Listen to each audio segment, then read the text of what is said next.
Pro linebacker that plays in the Bayou City of New Orleans. And he don't take any guff. He's an all-pro. He's a philanthropist. He's a father of 5 and a husband to Tamala. He's number 56, and he's pretty darn good looking. He's Demario Davis. Oh, yeah, there you go. You like that D? How'd you like that D? Nailed it. How about double D? Nobody ever call you double D? Go with Tamala next time, please. Tamala. We got a first hit. We got to get is Tamala, not Tamala. Tamala, thank you. Jeez, start over. I said Start it Tamala. over. You said Tamala. Yeah, no, You said Tamala? you biffed it, That dude. was You very biffed close it. to All right, we'll do it. Tamale, too. Yeah, start over. Hey. Tam, I'm so sorry, Tam. I said Tamala? She downstairs. It's She Tamala. downstairs. I did say Tamala. Tamala. Okay, here we go. Yeah, Start over. Refresh. It's all good, man. We get it messed up. It's hard to say. He said we get it, dude. Skip it. No, we're not skipping it. He's a menace to opposing offenses. But he's a teddy bear off the field. He's a linebacker. He puts his pants on one leg at a time. He's an all-pro. He's a father of 5 and a husband to Tamala. Are you serious? Tamala. All right, that's good. All right, I just said it. Just said it. Yeah. He's Demario Davis. Demario's with us. Fine. You know, Demario, we've been talking about having you on for a while, and Yeah. I know you're a busy guy, especially now because you're heavily involved in the Pro Bowl. I saw the commercial. I love the commercial, huh? What'd you think, man? What'd you think? I think you're a pretty good actor. I think you were good. You were actually very good. Man, I appreciate it, man. You know, when you're doing those things, it really comes down to the viewers. Yeah. It's really the opinion of the viewers. And so I don't have much acting experience. I took a few college courses, but we take all kind of college courses. Yeah. So How many takes? How many takes did it take? Oh my gosh. For 15 seconds, it probably was 30, 40 takes. That's not bad. Actually, they probably wanted you to do extra takes, and they pick out the one they like the best. That's what That's they do. what it is. They make you do it a lot of different ways. We probably did the same take maybe only 3 times. Yeah, it's no reflection on you. How do you like my fit here? It's a little tight. Yeah, I see it, man. I like that, dog. Come on, bro. Hey, them guns popping out too. Let's go. Oh, gosh. Thank you for that. Thank you very much. Of course, this is recorded in front of a live studio audience. Now, Demario, tell me what's going on. What you're doing with the Pro Bowl? Are you actually you're representing into it during the Pro Bowl, or how's that work? Yeah, I'm representing the NFC. Of course, And for Man of the Year. Eli, and I don't know who the DC on our side is. Maybe DeMarcus Ware, or DeMarcus maybe on the other side with Peyton. And we got a chance to, when I was down there shooting the commercial, we got a chance to talk about the rules. I don't know how much they've made public, but of course everybody knows there's going to be a lot of different games, and the 7-on-7 is the new feature, and I'm excited about that because I'm always coaching 7-on-7 with kids, now getting a chance to actually play. I would prefer to play. The interesting thing is I would prefer to play NFL players in the 7-on-7 than to get in one of those high school games with those kids. I know. Yeah, they got that down. Yeah, they embarrass you quick. Yeah. That's what's really crazy. So it's interesting, man. The first time I'm in the Pro Bowl is it's a new format, and it's 7-on-7. And so they're asking me a lot about the rules, and what we thought. Just about the different dynamics, like how much time should the quarterback have? Should there be blitzing? If there is blitzing, what? So there's a lot just to kind of go into that. Then there's the game. There's golfing events. There's relay races, sled pushes, and all that. So I'm excited, man. The first time I'm in the Pro Bowl, it's the 7-on-7 game, and this is what I literally do. That's my job away from football, is coaching 7-on-7. Nice. Well, you being from Mississippi, when I was growing up, and we played flag or touch, the pass rusher had to do 3 Mississippi. You go 1 Mississippi, 2 That's Mississippi, That's 3 it. Mississippi, That's it, and you right? go in. Think about it, man. Think about how Yeah. it all come together, bro. Yeah, you should have said, hey, let's do the Mississippi thing. You should have been on the rules committee with that. Yeah. So excited about that, man. They took my advice on a few things, which I thought were important. But other than that, man, the game gonna play is gonna be fun. So it's definitely gonna be exciting. I commend the NFL for taking a non-traditional approach to try to make it a better experience for everybody, for the fans and the players. Obviously, the players didn't want to be involved in contact at the end of the season. And that takes away from, people who still have to play games. I feel like because it's all kind of fun activities, players who play in the Super Bowl could still even come and participate, eventually down the line. I think they might do that because it's really a great experience that the NFL is taking the next step to set up, making it a lot more kind of like All-Star Weekend or something like that. Now, are you playing in the flag football game? Yeah, I'm in the game. I got to be in the Okay, game. cool. Come on. What about the dodgeball game? I'm in the dodgeball game too. Oh, okay. Hey, the long drive one too, or no? No. You don't hit the long ball? My Okay. forte because Okay. I can hit a 280, 310 yard drive every blue moon. Okay. But the one I probably hit when it matters is probably gonna go the camera's on. You know who the best golfers? The best golfers are the kickers. Did you know that? The kickers are the best golfers normally. Most definitely. Yeah. Do you find that, Dave? That's for sure. Demario, are you playing dodgeball with the kids? Getting ready? I've been. You know what? I actually have my kids out in the yard, and I had them racing. I told them let's play a game.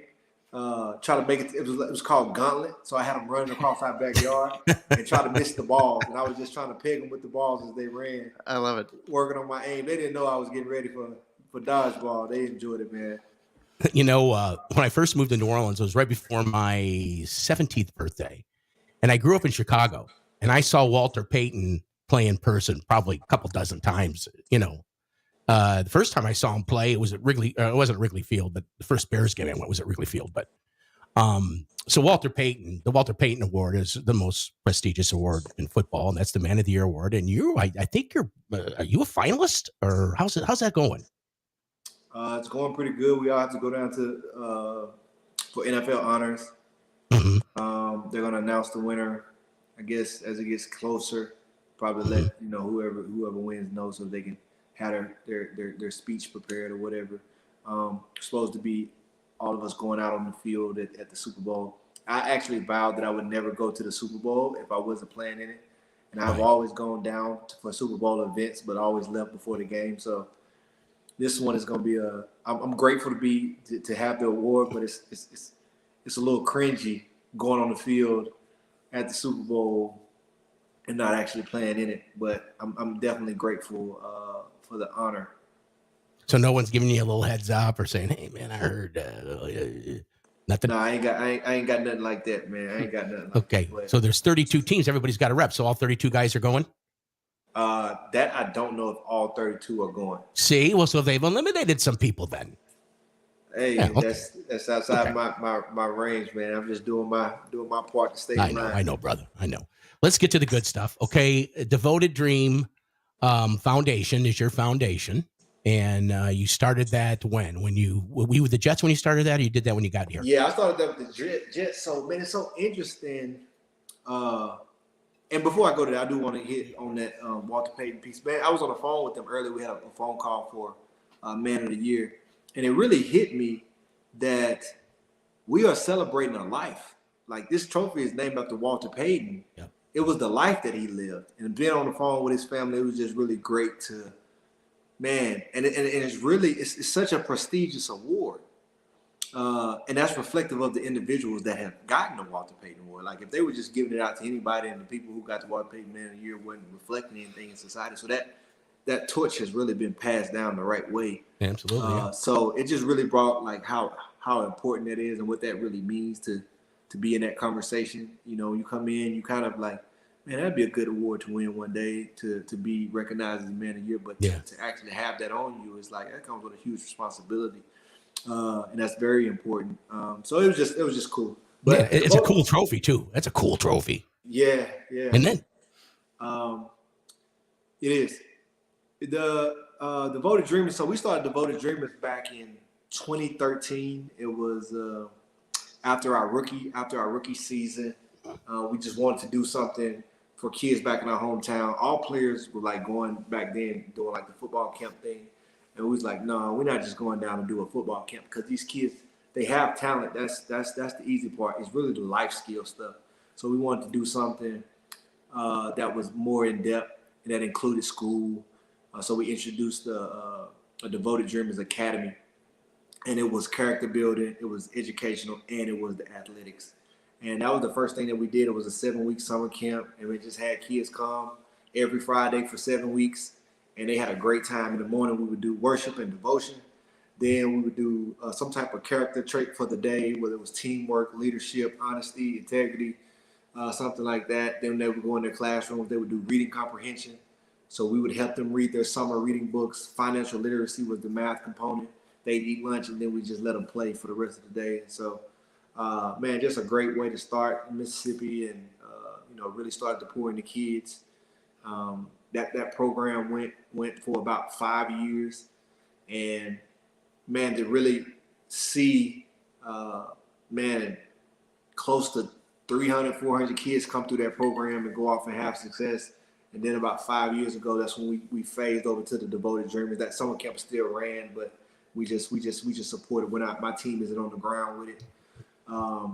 We started our 7-on-7 travel team, and it was really seeing that this sports space, man, it's a $1 billion industry of kids in youth sports. And you wonder why it is because parents want their kids to get college scholarships, really. And that's what it's all about. And what you realize, man, is a bunch of kids in this space, but they're not learning a whole lot other than sports.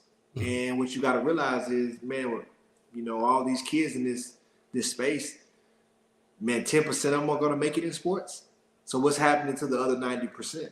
Right. And so, like, let's go where the kids are, and let's start focusing on getting these kids. Okay, we can play sports. We're going to do that, but we're going to focus on the things that really matter. How do you be a good individual? And so we do mentorship, and we pretty much just teach stewardship from God's word. And we say you're a steward of what God has given you. So you have to steward your time. You have to steward your temple, which is your body. You have to steward your talent. You have to steward your treasures, which is your resources. You have to steward your testimony, which is your story. And so you're stewards, and we're going to teach you how to steward those things. And we're going to play football. And we're going to succeed in the classroom. And in that time, man, we've had 5 years, we've had 100% graduation rate. That's awesome. All but one of our kids has gone to college, and that kid is going to college. He just didn't get no offers and didn't go to school for whatever reason, sitting waiting. But now he's going to enroll in the junior college. So we're excited about that. That'll give us 100% of every kid in our program. We've had over close to 50 scholarships, and about 30. So what the age group is? This like 9th grade and up, or? Yeah, we get them as early as 6th grade. Oh, okay. And we start to primarily focus on recruiting at 9th grade. Right. And we've had over close to 30 scholarships. So, I mean, Division I scholarships. And so of those 50, 30 of them have been Division I scholarships. That's a good number. Impressive. That's incredible. Yeah, and we're really just getting started. For the first few years, for those first 3 years, we only had 9th through 12th grade. Right. And then last year was the first year we went down to the 6th grade, so we had 75 kids in our program. This year, we have 110 kids in our Mississippi program, and we just launched in New Orleans where we have 35 kids in our program. So it's growing. Our goal is to at least be in 3 states throughout the South, but for that we have the capacity to run, but then hopefully license it out to all the states throughout the South and around the country. I don't know. It sounds to me like you might want to do a little coaching in the future. Is that anything you're thinking about? I mean, you look at the success of D'Amico Ryans, and he was, in my opinion, he wasn't the linebacker you are, but he's climbing up the ranks as a coach. Is it something you think you might end up doing? You know what? I believe I'd make a much better athletic director or general manager than I would a coach. Okay. And that's what I enjoy. I enjoy administration, and that's why I work in the space with Devoted Dreamers. I just had a conversation with my coaches and told them You know, they like me down on the sideline with them, but I'm like, I won't be on the sidelines with you guys this year. Because for me, it's hard to work in the organization and work on the organization. My job is to create better opportunities for the kids, help them scale, help them get recruited, help them get to that next level. You know, help my coaches get opportunities, help, you know, make sure they have the best trainings that they can have. Like I'm thinking about the practice weekends. How do I make sure that they have a great skills quarterback coach, a great skills wide receiver coach, a great skilled DB coach that can help them polish up to have tools that they can use at the next level and not just have this 6-foot frame and 4.4, 4.5 speed, but to really be able to polish that. And really set them on their way, man. We just had a tryout. I think the next week or so, probably 5 of the kids are going to get offered already. And so that's just out of our 24 class. And man, when I tell you, it's an unbelievable thing, and we just get started. Another thing is we're on college campuses. So we're on a Southern New Orleans campus in New Orleans, and we're looking at getting onto Tougaloo campus in Mississippi. So as Devoted Dreamers build out, we want to be on college campuses. Hopefully, we can use our resources to help them like rebuild a athletic facility on their grounds. You know, as we continue down the road, that way the kids can have a training ground on a college campus, and it just gets them in the mentality of. And these are all mostly inner city kids that we're dealing with. So these kids wouldn't be going to college had we not stepped in and filled the gap. So these aren't kids who traditionally would have 4.0 GPAs, and we got quite a few 4.0 GPAs on our team, but these aren't kids that would traditionally do this. These kids live in environments where your choices are to do drugs and not to do drugs or not do drugs. It's really, are you going to do weed, crack, or cocaine? You know, it's not to carry a gun. It's are you going to carry a Glock 9mm or AK-47, right? These are the choices that these kids are dealing with and navigating. And sports has always been their outlet. That's where they can go and be free and not worry about all that stuff. But we want to take the draw of sports and give them some supplemental skills, and that's what they're learning how to navigate. And well, I think the cool thing is that you're giving them eternal tools. Come on, man. Yeah, it's beautiful. You know, and it's you know, I think when you have a platform like, you know, myself, I had a trade. I wanted to master my trade. I did. Then I wanted to pour into other people, and I did. And now I want to make a difference. I mean, you just get to the point where, I mean, that's more gratifying, you know, than anything. And so I think the thing that I want to talk about now, and when did you start thinking about Devoted Dreamer Academy? Devoted Dreamers. I mean, is this something you've always wanted to do? Is this, and tell me a little bit about it. Yeah, so Devoted Dreamers Academy was actually the name of the summer camp. So the end goal was always to be here. And the end goal was to have an environment where kids could come and develop spiritually, mentally, and physically.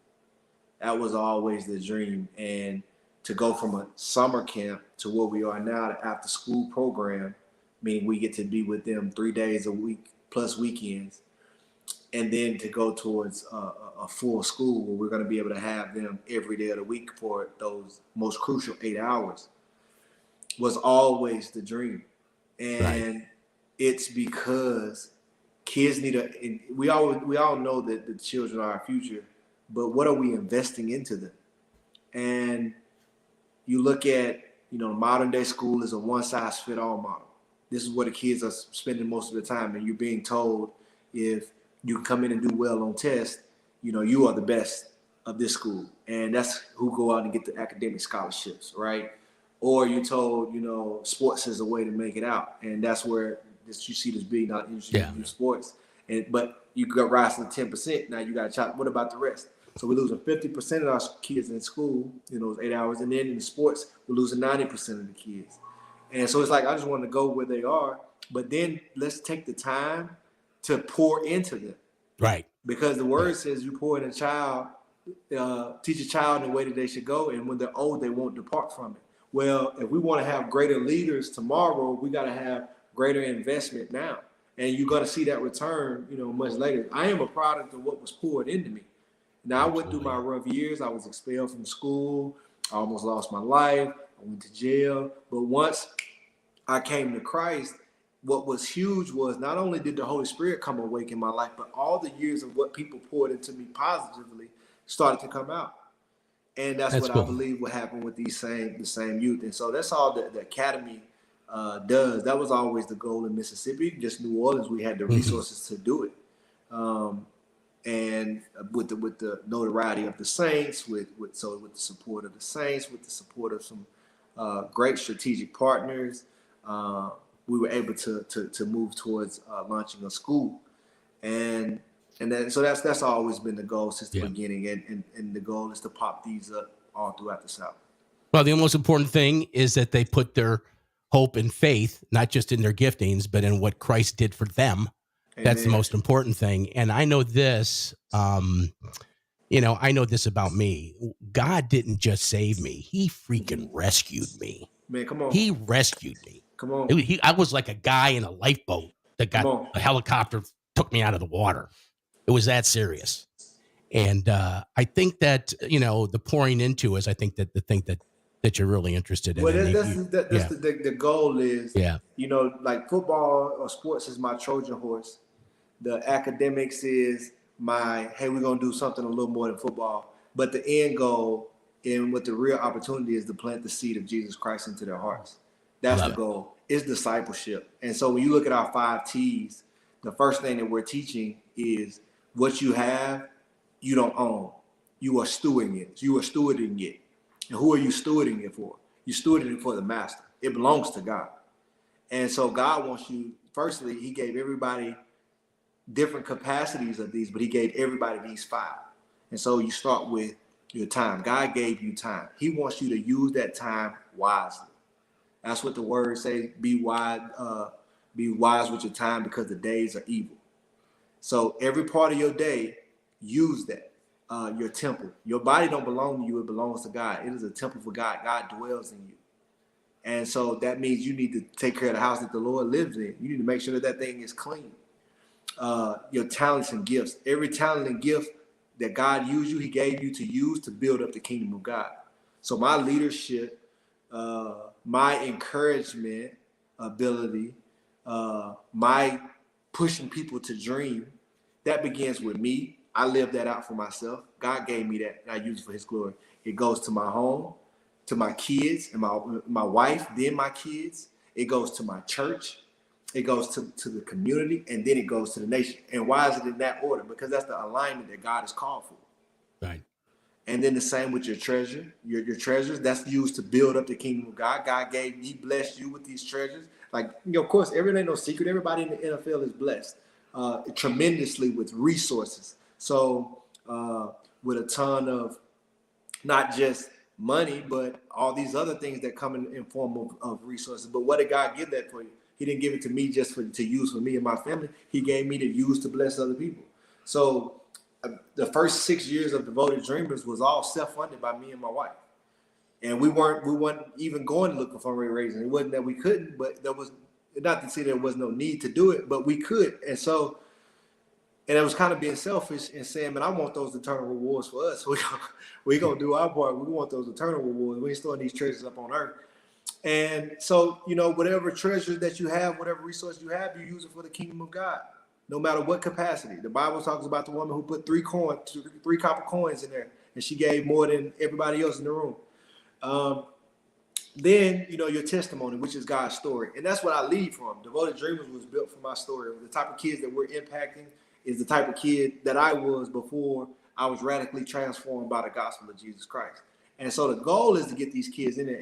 And so over the 5 years, we've seen 3 kids get discipled. We had over our last 2 years, we had 1 2 years ago and 2 this past season.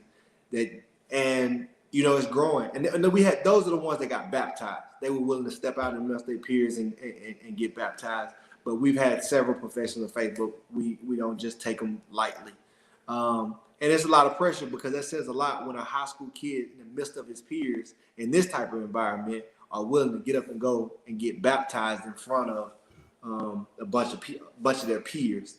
Yeah. And so we know what type of pressure that is on them to be able to do that. That's very, especially today with all the crap out there. It's got to be tough. I mean, I can imagine Facebook the kids are up against a lot of things. Yeah. And you have to take as Christians, we have to take authority over that stuff, man. It's a lot of dark spirits. Yeah, there's a lot of evil out there. There's a lot of dark spirits over them, man. Okay, I mean, there's a lot of evil in the world, period, but it's some dark spirits over them just in regards to identity, in regards to sexuality, in regards to confidence, and just that identity piece, man, is so huge, and it's just leading these kids into depression and despair. And we believers have to take authority over that, and we can't be passive with that stuff, because the devil is just robbing our kids, man. He's gotten right into the homes. He skipped the fathers and the mothers, and he's getting right to the kids. And it begins at home with the parents, kind of putting that protection over their kids. But even in the community, in the church, we have to start standing up and putting a stop to it, calling the enemy out when we see it, taking authority over those spirits, and just let the Holy Spirit take authority over all this stuff that's happening over our kids, man, because it's really drastic in it, but it's spiritual warfare, exactly what it is. I think you got a few sermons in your future. I think you're going to be preaching a few sermons. If I have to, I'm the first one to predict that, by the way. He's going to preach some sermons. He is. Breaking news. He is. He's going to preach some sermons. It's Demario's 5 T's, time, temple, talents, treasures, and your testimony. We're speaking with Demario Davis, can I say this? All-world middle linebacker of the New Orleans Saints. You're on All Over the Road, New Orleans, the podcast. And so the school, is it opening? Is it open yet? Or what? Where's the location? It's already functioning. We're on Suno's campus, southern New Orleans. Okay, we're on their campus. We partner with the Rooted School there on their campus to use their facility, so we use their classroom there. We had a ribbon cutting ceremony, I guess you can call it, or an official open house lunch where the chancellor there came and spoke. The wonderful Miss Gail Benson came and spoke. Tyron Matthew, who's the ambassador in New Orleans for us, spoke, and they've been there for, I guess this is week 3. They go on Mondays, Tuesdays, and Thursdays for 2 hours from 6:30 to 8:30. Mm-hmm. And Monday and Thursdays is mostly in the classroom. So on Mondays, the focus is our stewardship days. So that our 5 T's, our principles of stewardship, is the primary focus. And so we had an entire curriculum designed around those 5 T's, but we also include reading comprehension, financial literacy, all types of life skills inside that. We just balance it around those 5. And then on Thursday, we have our Beyond Sports program. So we partner with people like the NFL, with Oshner, to bring them things such as sports media. So how to find careers in sports media and start to learn about that. How to learn sports medicine, athletic training and all of that. Sports technology is there, and sports business, sports finance. So what we want to do is show them, man, when you go to a game on a Sunday, there's way more jobs than the 22 positions that you see on the field. They're athletic trainers, orthopedic surgeons, all on the sideline. Yeah. And what does that put them on? It puts them on a track towards medicine. When you look at, man, somebody made that field goal.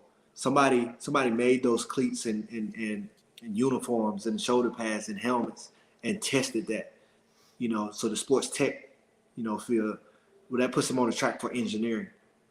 When you look at, man, there's somebody recording and broadcasting this game so it can go out live, and so that you can watch your film later, and the people who commentating on your game, sports media, it puts them on a track towards entertainment. When you look at, before you played that game, you had to have a contract. It's somebody up there, selling those tickets. It's somebody that's thinking about how, all this is negotiated and set up, and how you're represented. And so what you put them on is a track towards business. And so it's like, it starts them down these tracks of these careers, but what road can that put them on that they can end up much later where they can see past the football field? Right. So it's I'm sorry, go ahead. That's how you look out for that other 90%.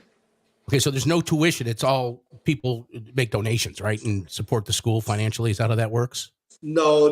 When the school gets lunch, it's going to be a private school, so there's going to be a little small fee that they'll have to pay when we get to our 8 hours. But right now, it's a very small fee. I think for our 6 months, it was like $1,000 a kid.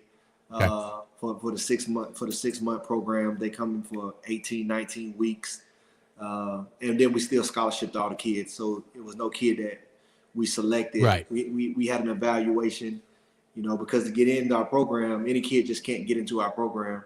And that's not to say we don't serve all type of kids. We just believe that our program is for a certain type of kid, and so we do an evaluation to figure out if a kid will fit, because our environment is a very challenging environment, and we don't want kids that are coming to our program and fail, and it will set them back.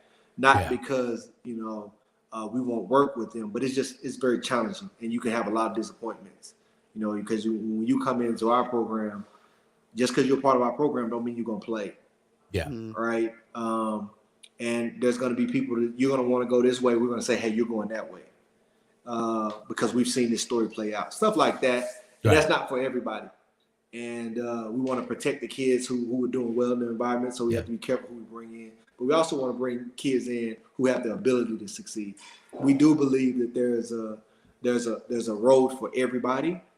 Our program just isn't the one for everybody. Right. And so we're very protective with that. So the kids that we select, there's no kid that's going to have an excuse that they, like finances won't be like, oh, you can't get in because you don't have the money. Like, no, we're going to work with you. And so we were able to make sure that every kid was covered, just because we've had unbelievable support.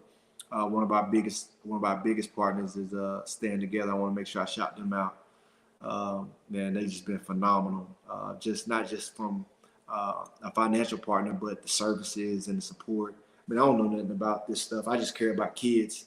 Right. I know my story and what I needed, and so I've tried to pull those players together. But to have people who have over 100 years in this space, working in the education space, but even beyond, able to pull together resources and help us get it all set up. It's just been phenomenal. Well, I was expelled from high school my senior year. Oh, come on, man. I was expelled from high school. I was in jail too, several times. And, I've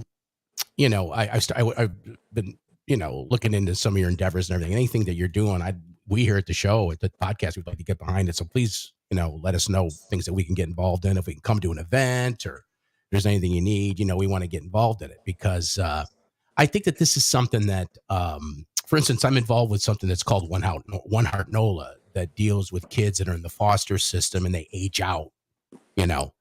I think kids have it worse than they've ever had it before. It's a real tough time for them, with all the stuff going on with identity and gender and bullying and peer pressure like never before, and constant barrage of, stuff. I think it's great what you're doing. I want to get involved in anything that you're doing. I really do. Man. I'm a big fan. Man. I'm a big fan. I really am. I'm a big fan. There's only one guy that I was more starstruck than you, and that was Reggie Jackson. Reggie Jackson. Oh man, I couldn't even talk. Yeah, when I met Reggie Jackson. I'm a big fan of yours. I bought the jersey before I knew you were going to be on there. I didn't go out and just buy it, because when I bought it, it fit me. As a matter of fact, it did fit me. I wanted to ask you a couple other things. The sleeves, the arm sleeves. Okay, where do you get those? Where do I get them? Yeah, are they made especially for you? Yeah. But the group they sell them, but I'm real close with the group. It's sleeves.com. Sleeves.com. Sleeve. Yeah, I'm getting me some. It's with an F. With an F. Sleeve. Sleeve. Spell it for me, Nikki. SLEEF.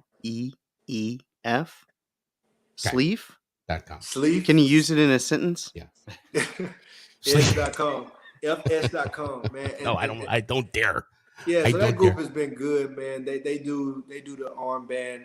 That's who I partnered with when I did the Man of God headband. Right.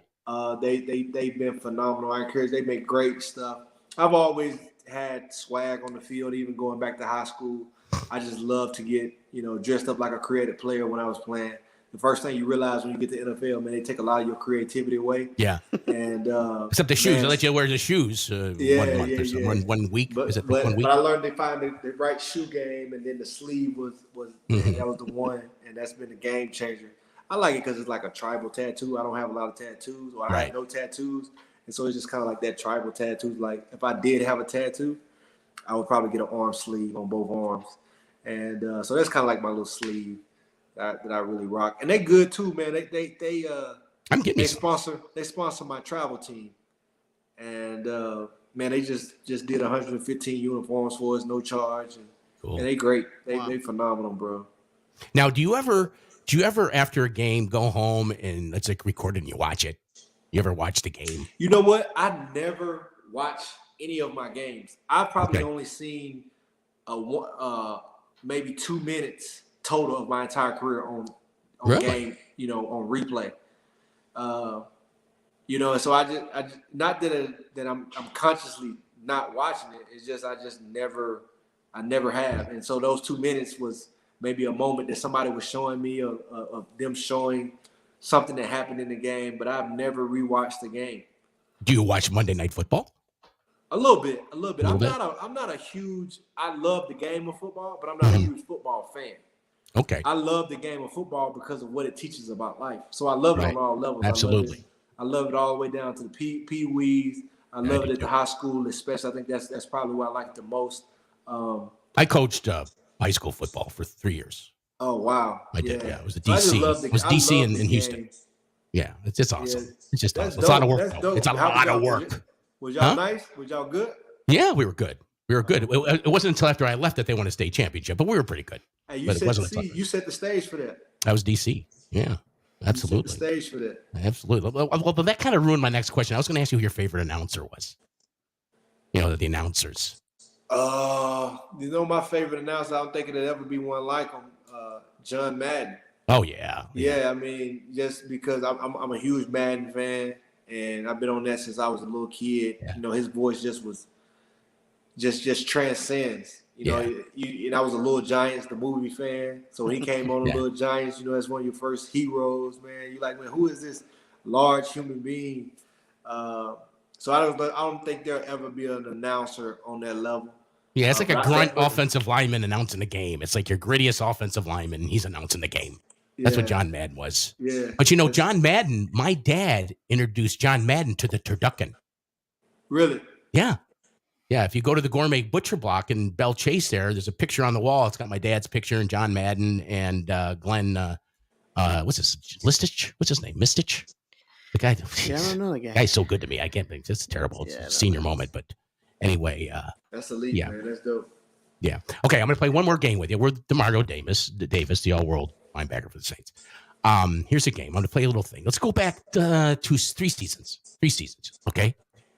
You're in practice. All right. You've got first-team offense against first-team defense. All right? You're in there. The offense is in 11 personnel, okay?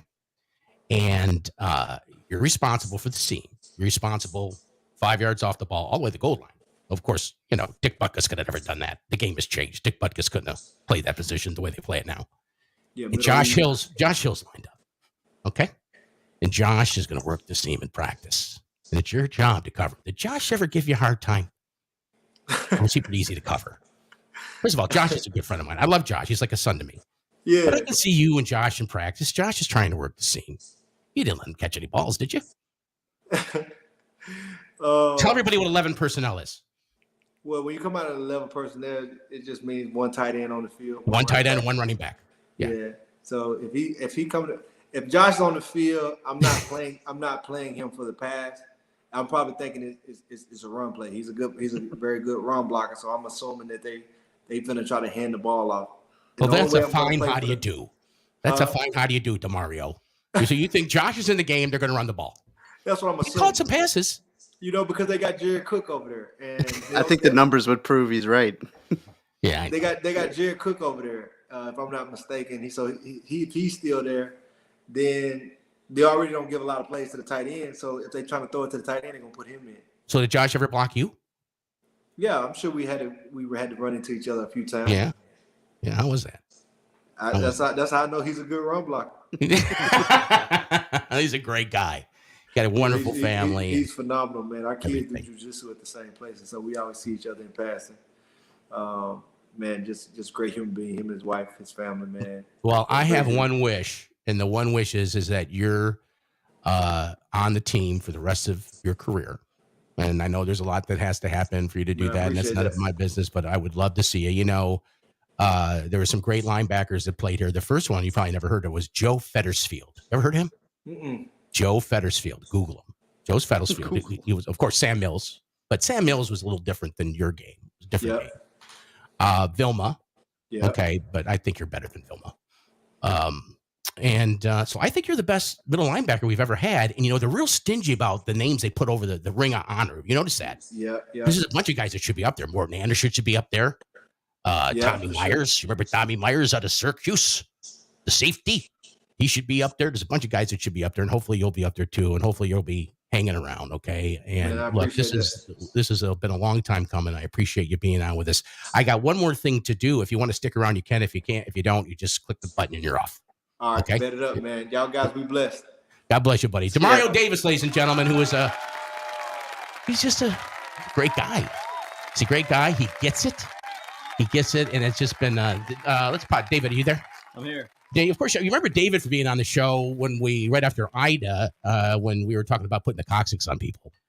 And nobody called me. Nobody. I wonder why. Bad slogan. Stop it. Surprisingly so. Well, I mean, you know, and of course he was very instrumental. So can we do? Oh, we don't have a camera for David. We don't have a camera for David. I'm good. But David, we really appreciate you lining that up for us. I know it was a long time coming and everything, but I think it was well worth the wait. What about you? Oh, amazing human being. Okay. Now, Nick's making my teeth. Yeah. I'm getting veneers. For those of you that follow the show, you know I'm getting veneers. I'm getting a whole mouth full of teeth. Steve Harvey, chompers. I don't be able to eat corn on the cob through a picket fence when I get these teeth. And they're going to be blinding white. As light as the lettering back there. I don't know. Back there. So anyway, I had some work done, and I had a temporary, what do they call them? A crown. Yeah. Did you make my crown? No. Okay, it was a crown. Actually, it's a crown. Mm-hmm. Nick's making my teeth. He's the original executive producer. He's my son-in-law. So the other day, now I got Gretchen as my dentist over at Sweet Tooth. Okay, and it came out once before. All right, because Nick, I like to use those little buddies. You know what a little buddy is? Tell everybody what a little buddy is.